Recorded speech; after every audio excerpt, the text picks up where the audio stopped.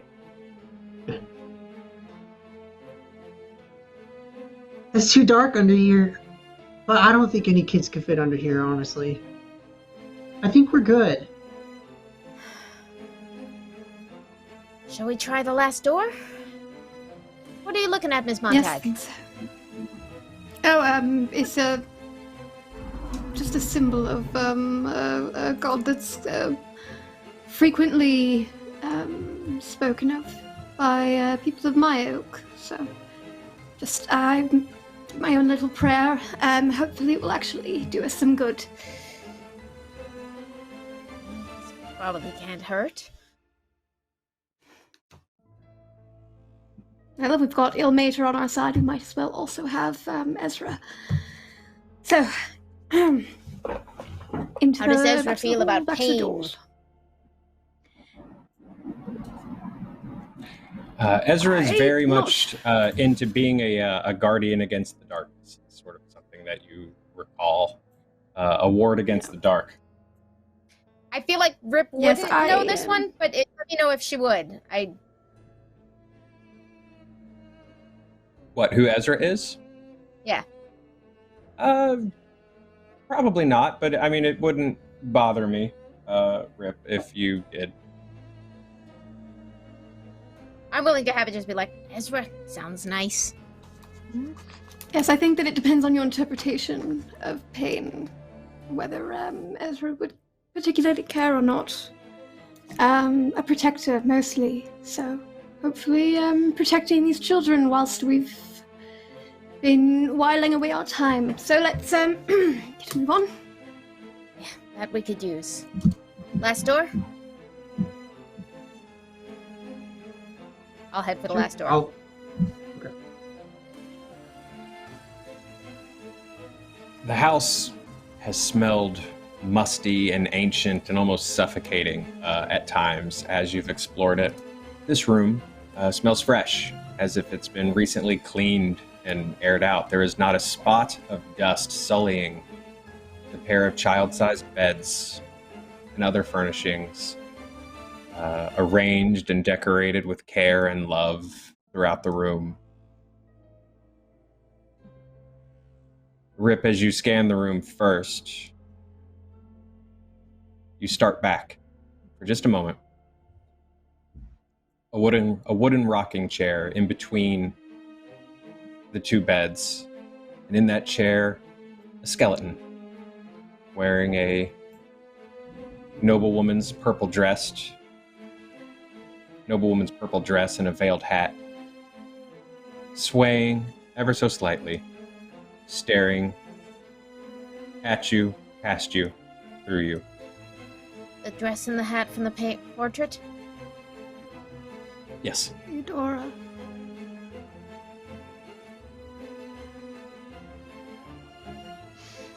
The woman from the painting. The woman with your violin. Yes. I want to step forth. I'm just gonna sort of set the doll down gently. Okay.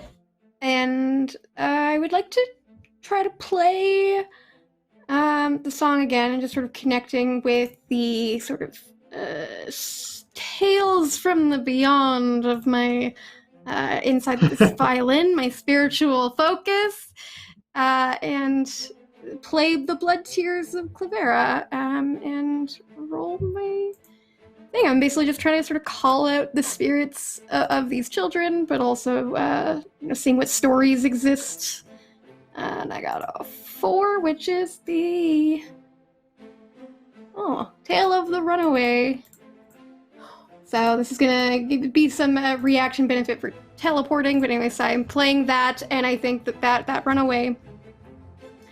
At this moment, I think a lot of the spirits in here are very connected to Jacqueline. So as this song goes out, it just kind of sort of calls into her that, that's what she's been trying to do and trying to leave and trying to go. And she doesn't sing anything. Like, there's no words to this song, but the music of it, there's a bit of a tone of acceptance as it gets to the end. as she sort of settles this tale with maybe a bit of acceptance and hopefully calling to the connection she has in this house. Maybe not the bad ones, the good ones. Not the Eli scary will ones. dance along, by the way, as you play. We'll just kind of like hop on one of the beds and jump between them and just kind of like spin around. A voice from a stuffed purple dragon on one of the beds. They're not like the others. Should we hide from them too, Reagan? Oh, well, it doesn't matter now, you dumb donkey. There's another voice, a figure of a tin knight sitting on the other bed. They got in, so maybe they're just not everything else yet. And now they know we're here, so great job.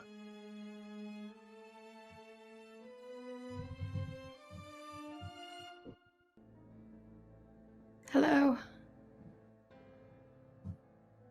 That seems to be all it takes. A hello, a friendly wave, and two children, a little younger than Eli, sitting on their beds. Jacqueline, you know them immediately as Reagan and Bastion Halfrist.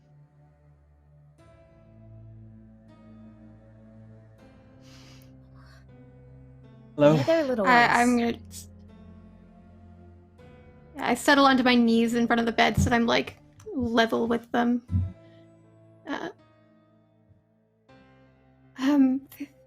Your mother sent us. Mom sent you? Who are you? Yes. I'm a friend. I'll hold up the violin so they can see it, and to the side that has the initials. They absolutely recognize it.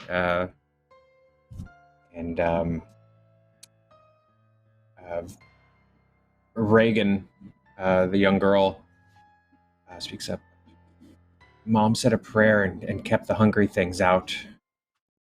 You're not friends of theirs, are you? I don't think so. No. Have you come to play? The young boy sort of like is just eyeing Eli and kind of like looking over the uniform, and just his eyes are wide and he just seems fascinated by this slightly older boy that is suddenly hanging out in his bedroom.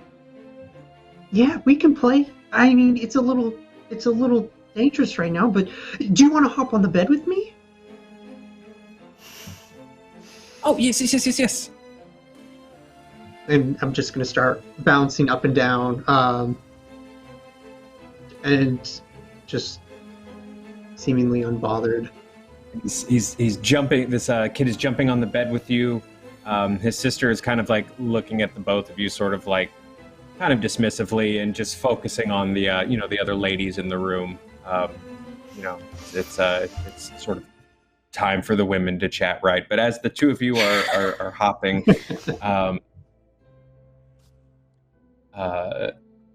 Vashtin is his eye. He's just like looking at watching your uniform, and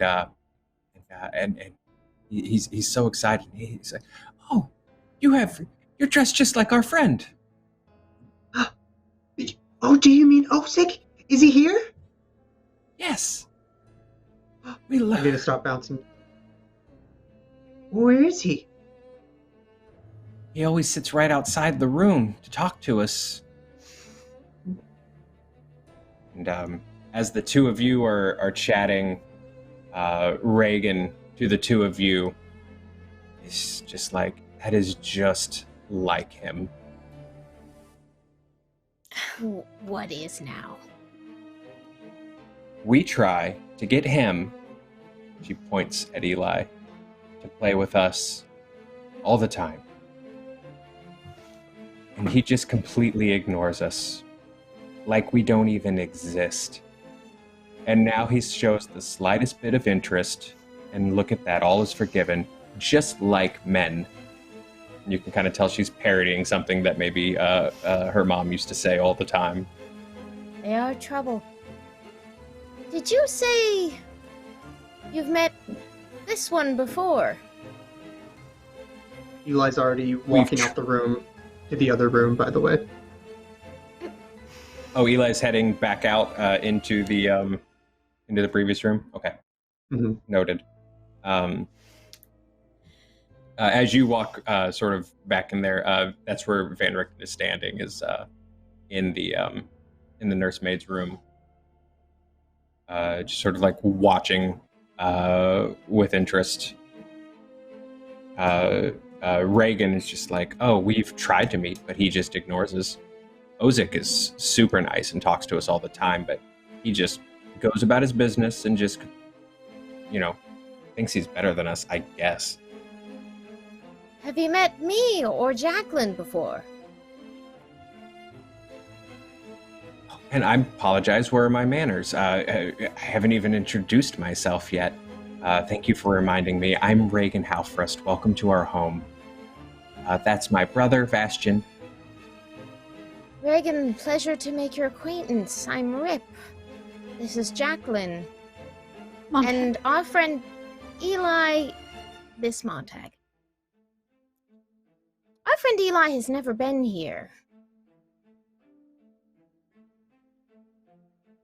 Says who?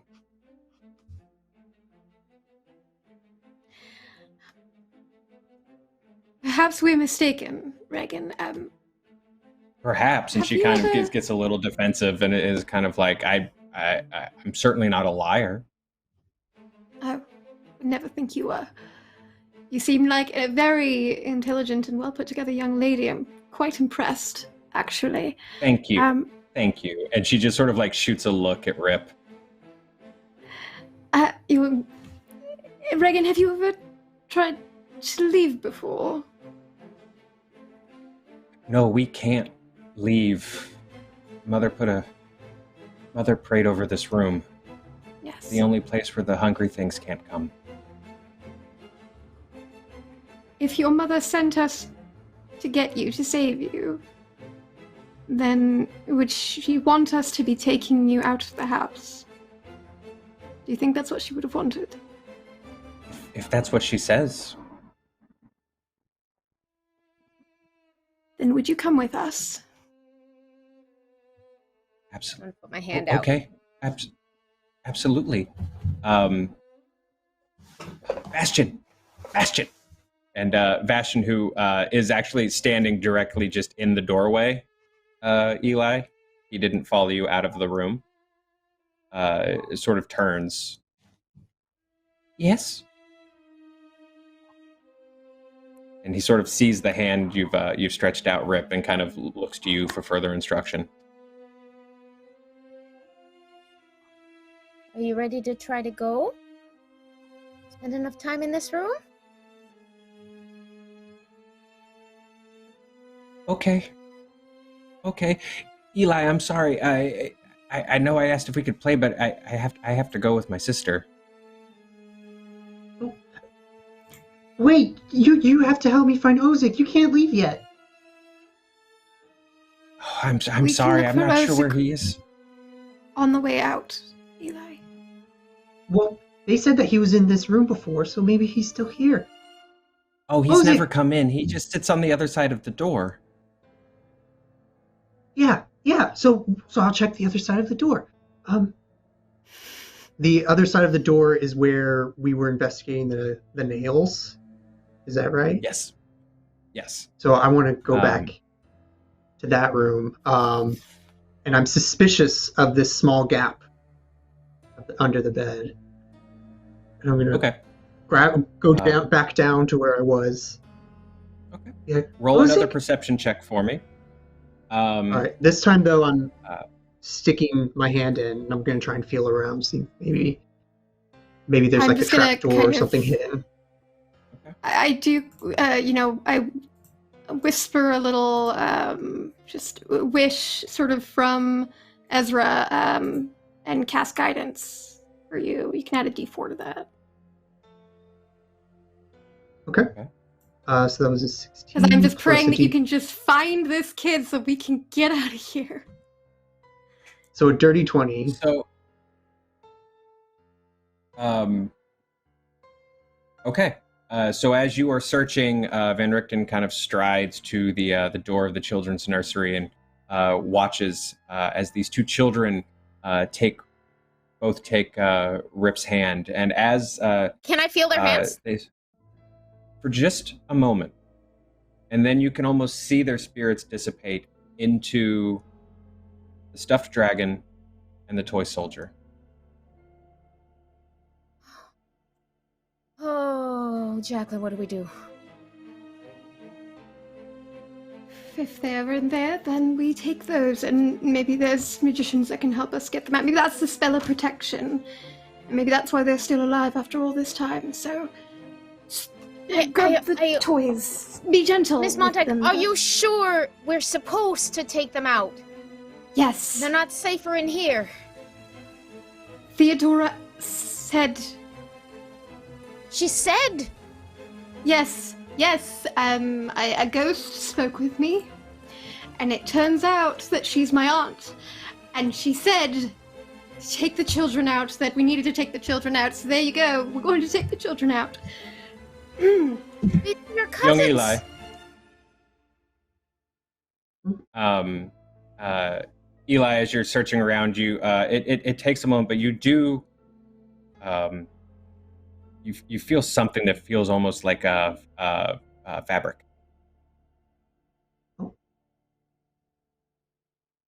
I'm gonna tug on it, see if it what it is. Comes away easily.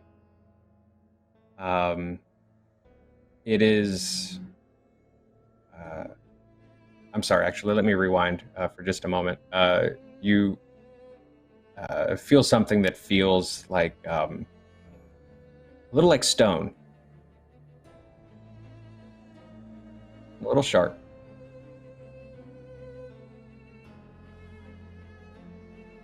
What does it? I want to see. Am I able to like grab it, or is it part like stuck in the floor? No, you're able to easily grab it. It pulls away. Yeah, I'm gonna grab it and I'm gonna pull it from outside of the bed. You find Ozik's arrowhead in the palm of your hand. Ozik's here! Ozik's here! I'm gonna leap to my feet, pull the mattress of the bed off if I can, and There's nothing there. see if I can. As you're sort of pulling the bed apart, it's bled sort of just into your focus at first until finally you sort of feel hands on your shoulders, and Van Richten is kneeling down and saying, Eli, listen to me. It was here though. I know, but your new friends are here too, and your friend Rip has been through a lot, and I think she might feel better with something of yours. Just something to make her feel brave. You have a badge that she might like? Yeah, I do have it, but I worked so hard for it. I know. But it's only temporary. I think she would appreciate it. I think it would help. Okay. Fine. I'll hand the badge over.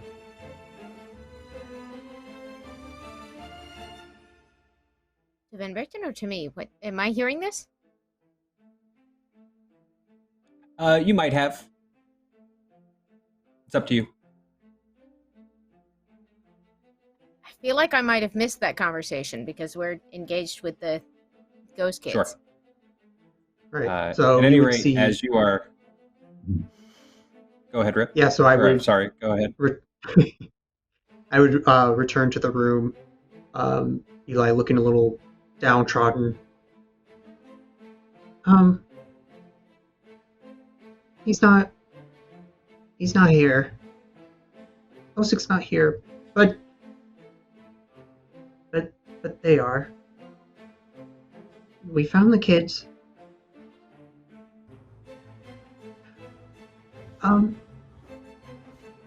Mr. Richten told me that I should give this to you, actually. This little badge. That I was working for, but I think that you should hold on to it. Because we did this together. And well, I think both of you are. I think you're both friends of mine now, and I don't want you to forget me. Eli? What are you talking about? I'll just look back to Van Richten. And as you look back at Van Richten, that's when you hear it. It wells up. It feels like it's from deep past the bones of the house and just underneath in the foundations and the roots of the earth itself that connect up into the house. This twisting and shifting of wood and stone as you feel this shudder through the house, and this moan rises up from the ground that just turns into this guttural expression of anger and pain. It pierces all of your ears, rising and swelling until you feel like it might actually just like you'd rather pull your bits of yourself out of your body than to have to hear it anymore. And just when you think that you can't deal with this sound anymore, it recedes. We are out of time. Yes, we need to go. Grab the things, Rip. Yes? I've got them. I'll grab the dragon and the tin soldier. And the badge in the other hand. All right? Quick. Erasmus, we haven't, can't just leave him here. Do you know where he is, Van Richten? We are out of time, Miss Montag. You would leave your son? My son is dead, Miss Montag. We should not try to join him. What? No, he's not. With that, he sort of like whirls around equal parts, legitimately wanting to get out of here and also not wanting to talk about emotional things because he's an old man. And makes his way back through the nursemaid's room.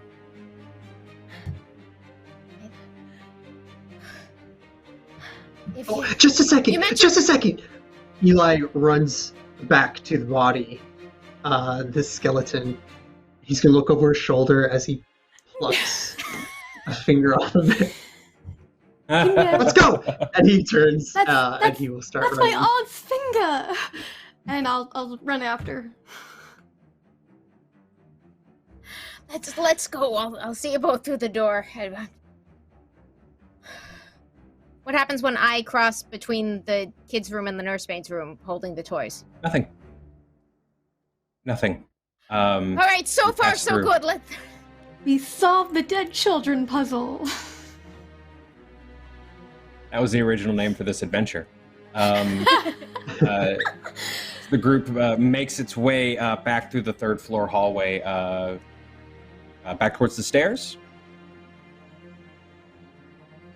Unless I get, I'm gonna maybe pause for a half second and see if there's another route that doesn't go that way, that maybe, Auntie's gonna just share with me. It would be incredible if there was, but as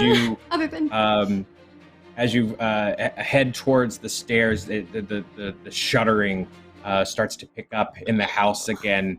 As you look down over the railing to the landing, to the foyer below, there's bits of the floor are actually starting to collapse, just small for now, but you can start to see this almost eerie, like amber-esque glow starting to make its way to illuminate parts of the house. But yes, the stairs are the only way to go, my friends. Feeling a little silly, I take out the toys. Yeah, are you? Let us know if you're not all right, and then I'm gonna put them in that bag I got. And get my hands free to head down the stairs.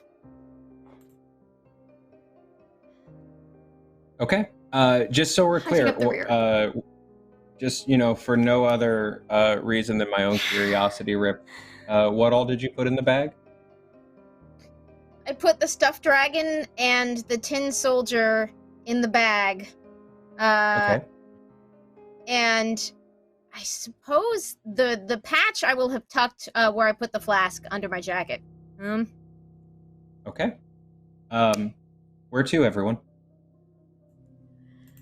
Down and out. Perfect. Yeah. Oh, so everyone is just full hauling ass down the hallway now. You hit the second floor landing. There is no sign of it. You hit the first floor, enter the foyer, and there, in the doorway, is the match to the axe that Rip holds. This figure in armor, adorned with these poisoned toads. Just this huge, imposing figure, and the light seems to sort of twist and bend around him. And as he takes a step forward, a chunk of the foyer floor collapses underneath, and the four of you can see below. There's almost this ending, formless, just descent below the house. This amber glow reaching up from inside of it, and I need all of you to roll initiative. Here I thought we'd get away with no combat. I know, I was like, we're so close. Calm emotions, distant whispers. 11. It's an 8.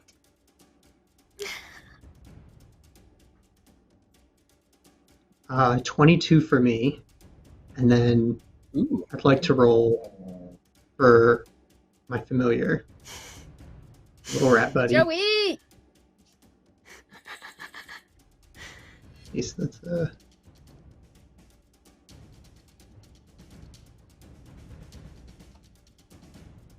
17 for Joey.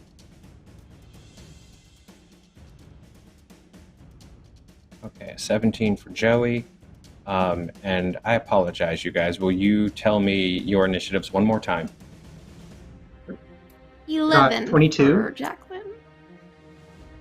22 for Eli, and for Rip? 8.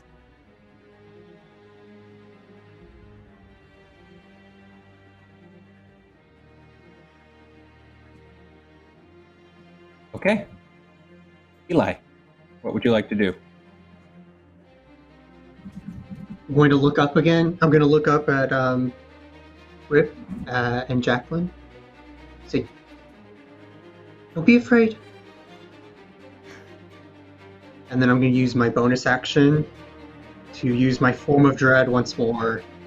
As you see barbed wire pierce its way through my scout uniform, I get a metallic barbed crown. You watch as I begin to seemingly bleed. So I will roll I believe I get 1d10 plus 3 temporary hit points. For 10 total. And then,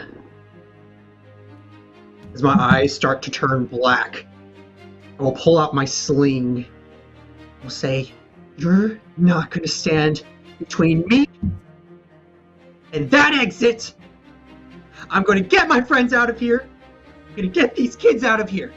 Because that's what a good adventurer does. I'm going to wind up my sling and I'm going to fire off an Eldritch Blast. Okay, go ahead and roll. 22 to hit. 22 hits. Roll damage. For 5 points of damage. Okay. And then I'll turn to Joey. Be like, you got this, right? You can help us? You guys see Joey just nods his head. That's the end of my turn. Okay.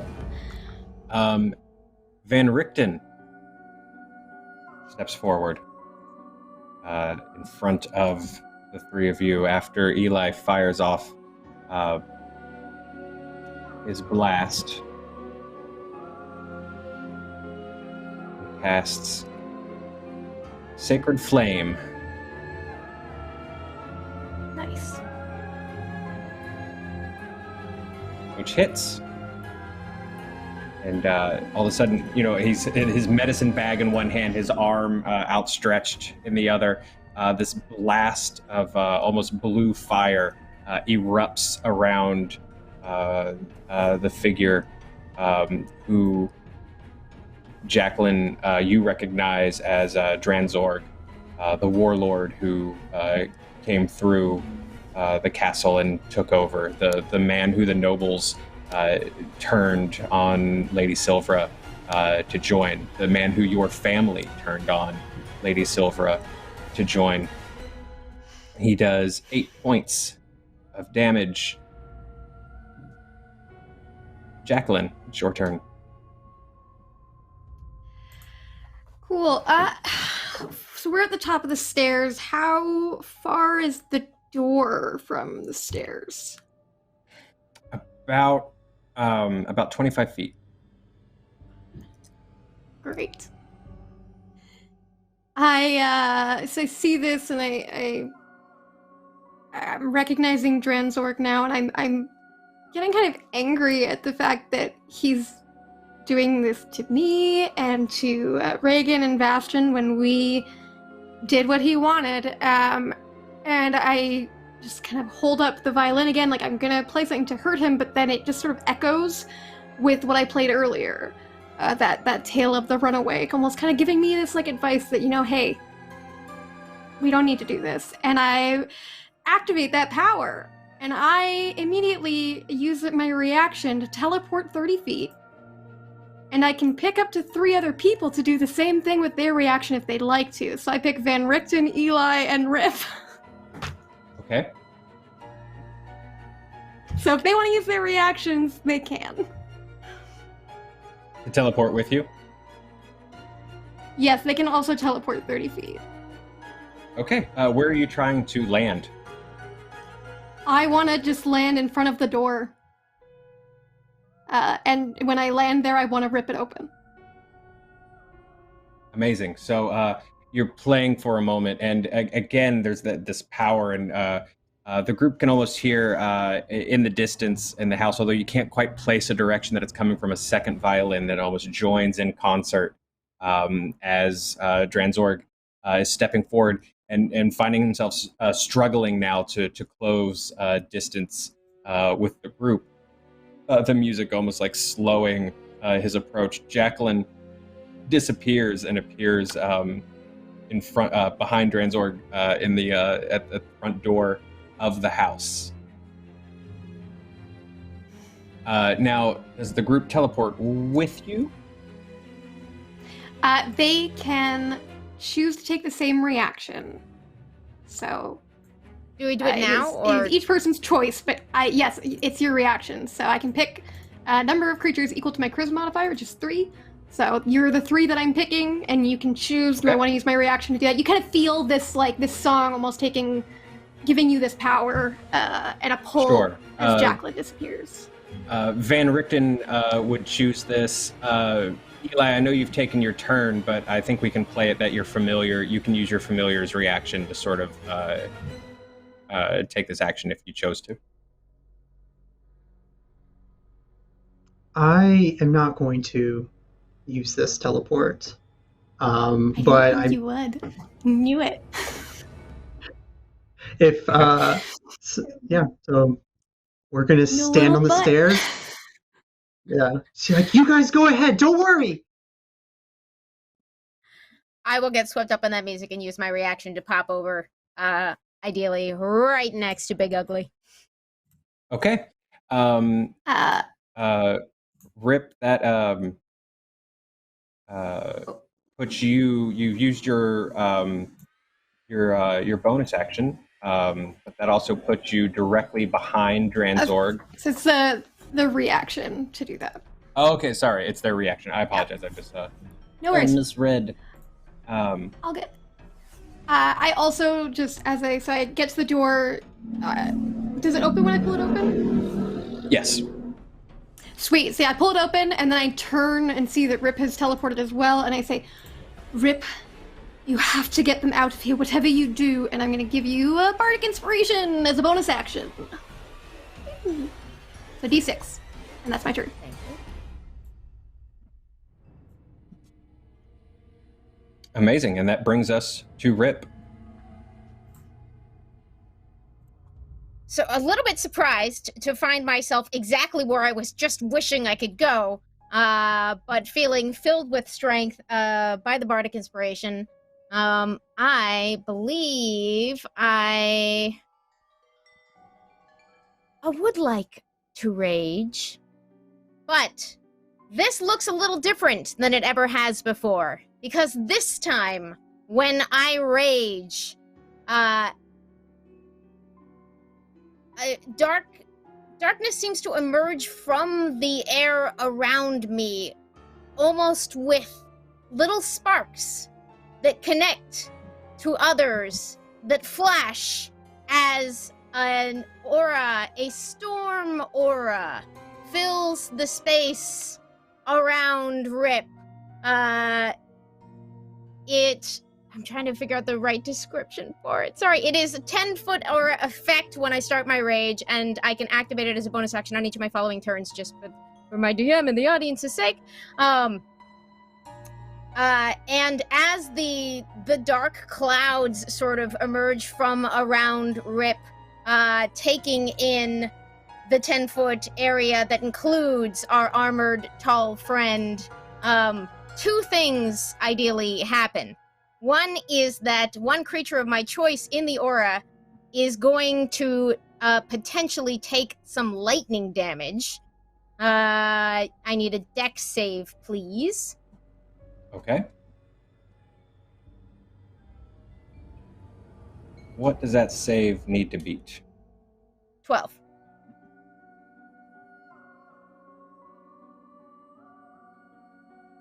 He makes it.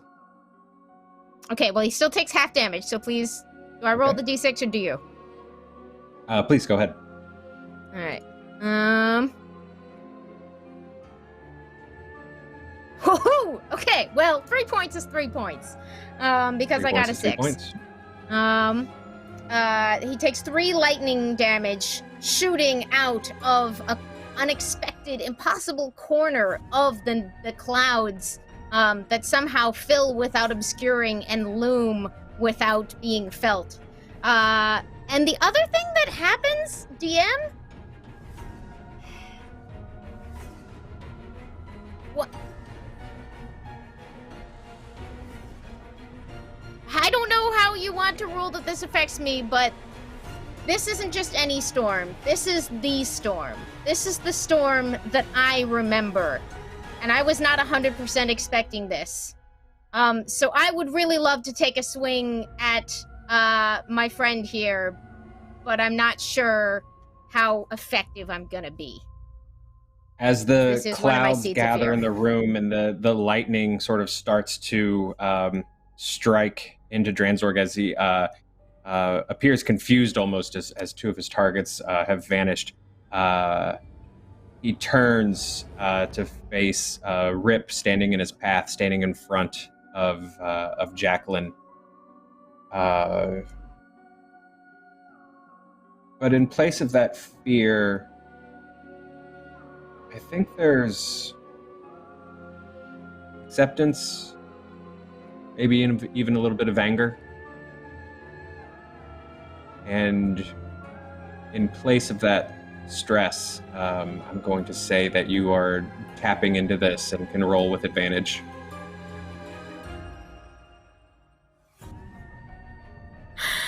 All right. I am going to go ahead and take that swing with all the force of the lightning I can imagine.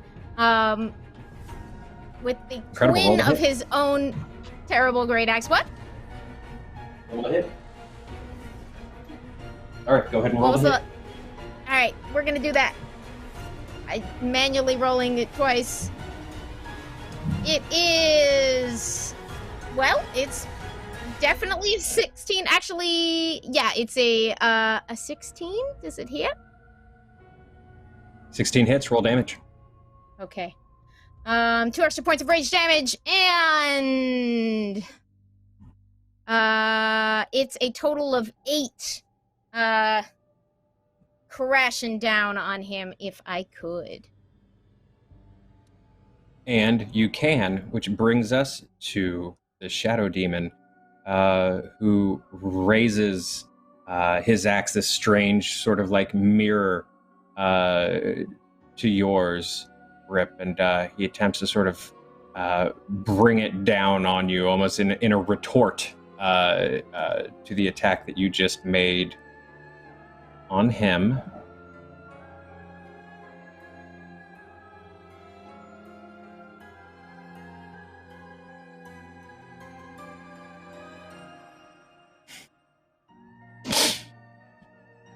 I wish you guys could see it. It's a natural 1 as the... Yes! Oh, I'm so glad we passed along our curse to you, Joe.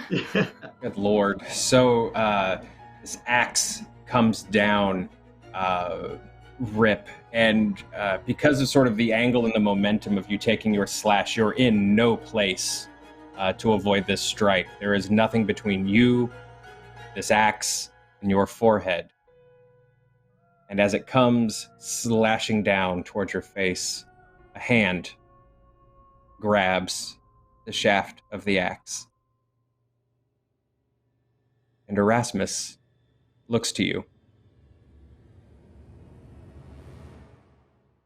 Run.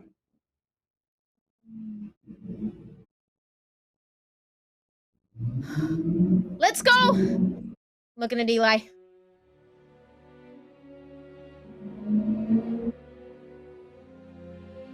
No. We're going to defeat this thing. We're not going to just let it be here. What happens to the next people who come? We have to take it out.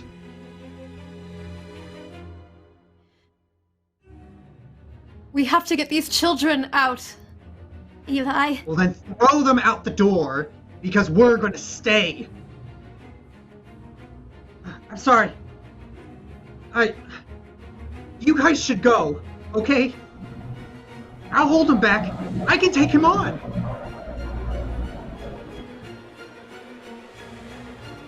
If we're out of initiative, I'm gonna take the bag off, hand it to Jacqueline, and walk across the room to go grab Eli.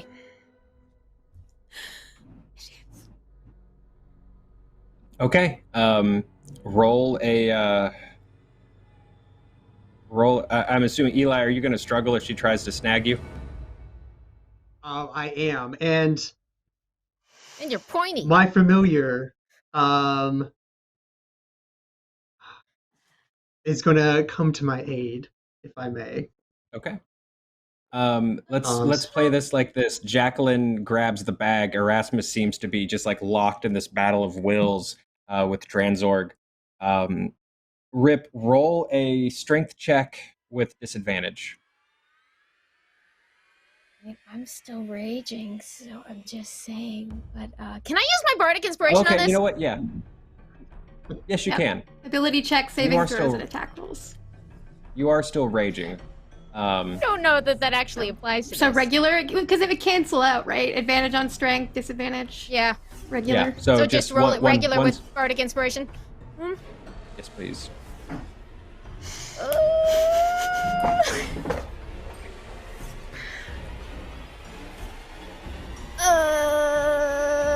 Let me add. It is a 6 on the bardic inspiration die for a total of 17. Ooh. Okay. You sort of hurry across this room. The house still sort of twisting and shifting. Pieces falling apart. That amber glow starting to become more prevalent as pieces of the house are starting to deteriorate. That hungry chasm continuing to widen and open up as pieces of the house are falling into it. You grab a hold of Eli successfully, though. Eli, what are you doing as you are grabbed? I want to actually try and... So what you would see, Rip, when you try to grab me is my little rat familiar. Suddenly you watch as its tail elongates and turns almost reptilian-like. Its ears twist and loop upward, and you see these two small green horns emerge from its head. It sheds its fur, and its back humps. Its back legs elongate, and you just see this strange little gremlin-like creature suddenly emerge, and it takes flight and just starts batting at you as you grab me. So I'm gonna try and twist out of your hold. Okay, so you're sort of dragging Eli over your shoulder across this room. This thing just like clawing and tearing at you as you do so.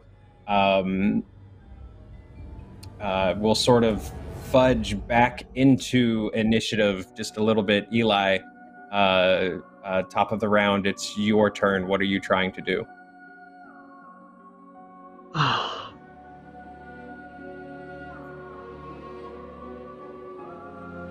I'm going to... I'm just going to be pounding my fists against Rip's back, saying, I can fight! I can fight! I know, and I'm you're gonna try and strong. break free. I'll try and break free of this grapple, or whatever this is. Okay, yeah, we can call this a grapple. So roll a you're sort of trying to be twisty. Are you trying to overpower or have little kid bones and twist out? Have little kid bones and just turn into a pile of Okay. goo in Rip's arms. A dexterity save then, or a dexterity check. Okay. We'll say 9. with advantage because your familiar is also like clawing into Rip. Okay. So roll again for me. Still no good. A 12. Okay, you're doing your best, but Rip manages to drag you through the front of the door. The glow almost like following the three of you out as the three of you make your way off of the porch. Well, 4. Van Richten is with you. Are making your way now off of the porch and away from the house. Can we rewind a sec? Absolutely. So I'm holding the door, especially for Rip and Eli as Eli gets dragged through.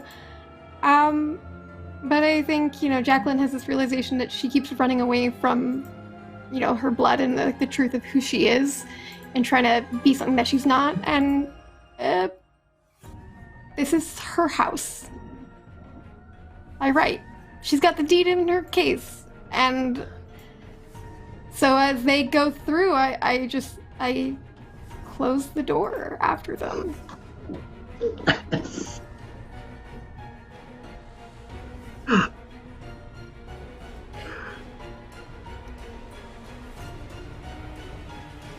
Guilt, regret, and shame. They are cancers that feed,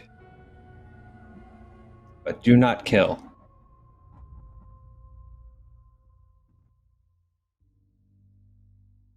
Are they haunts, then, or merely companions in life that we must struggle to accept? To accept the chains that drag and pull while struggling to forge our way forward. We are beacons for dark forces, vulnerable beacons.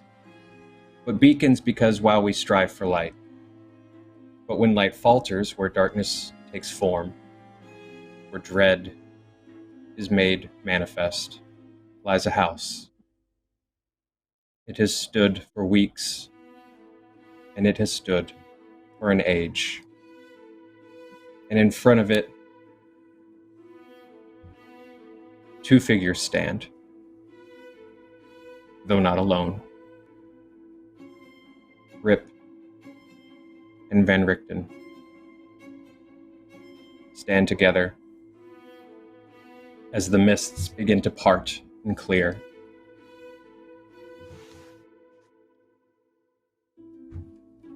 What? Eli, Jacqueline, what? Erasmus? And looking back towards the house, Rip, it seems peaceful for the first time, at least temporarily so. And at the Not porch, again, not just me, not again! you see a woman in a purple dress and a veil. And to her left stands her niece, the house hers by right. And holding Jacqueline's hands, two boys in scout uniforms. Ozic glances smiling at his friend, reunited once more.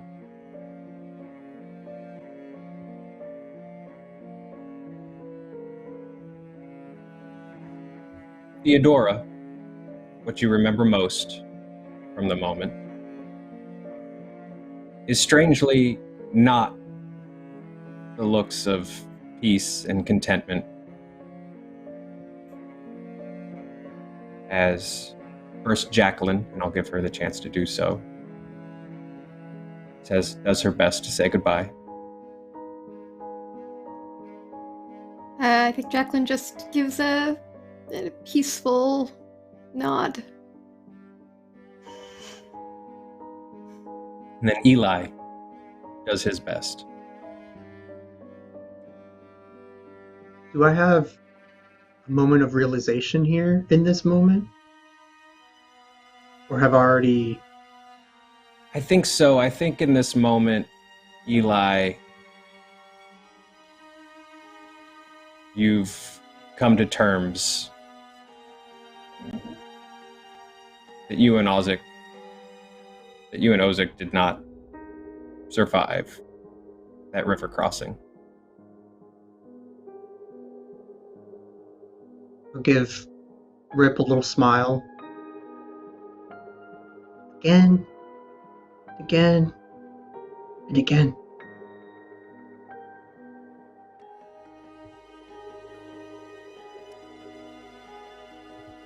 And even as your friends, Rip, say their goodbyes, the thing that strangely sticks with you is the expression on Theodora Halford's face.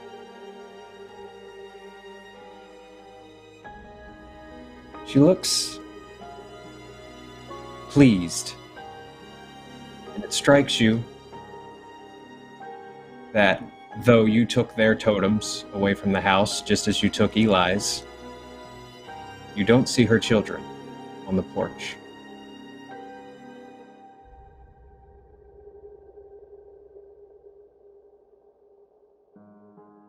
What's happened?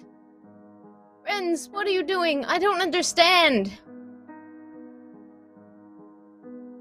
A hand on your shoulder, gently. Van Richten And as you look up, his gaze goes more to the side of the house. He gives a nod to his son. He gives a familiar nod in return.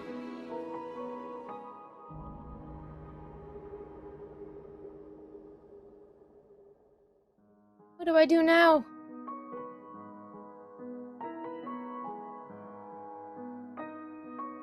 Do I still have the badge? You do.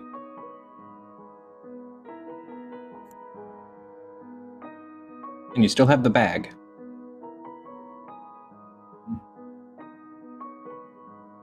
I'm gonna look inside it. It's empty. Reagan? Bastion?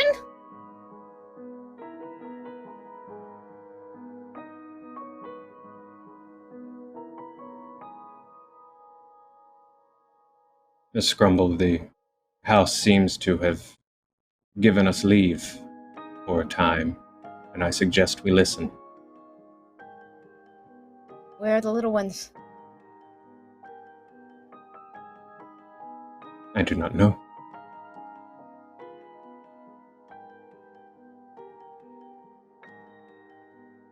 My friends. But perhaps we can find out together.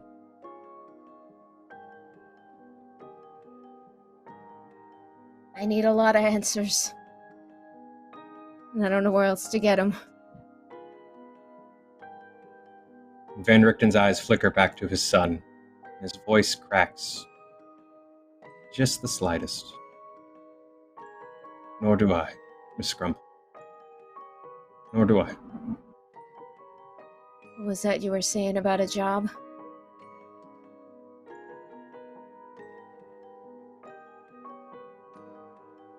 Indeed. On to the next job.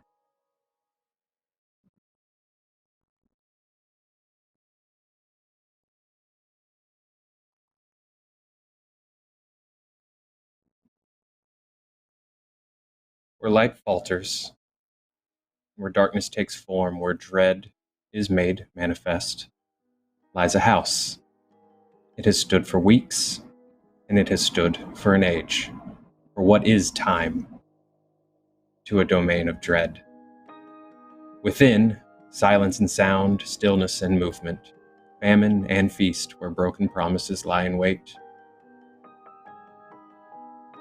And hope is found, and hope is lost. And hope is found once more. In the wood and stone of the House of Halfrist. And that is where we will end our game of the House of Lament. Thank you guys so much for playing. Thank you, Joe, for so masterfully DMing. Oh my gosh. It was a fun one. Who loves getting sad scared, gang? I love getting scared. Thank you all so much for joining us on this. This was super fun. I love this adventure.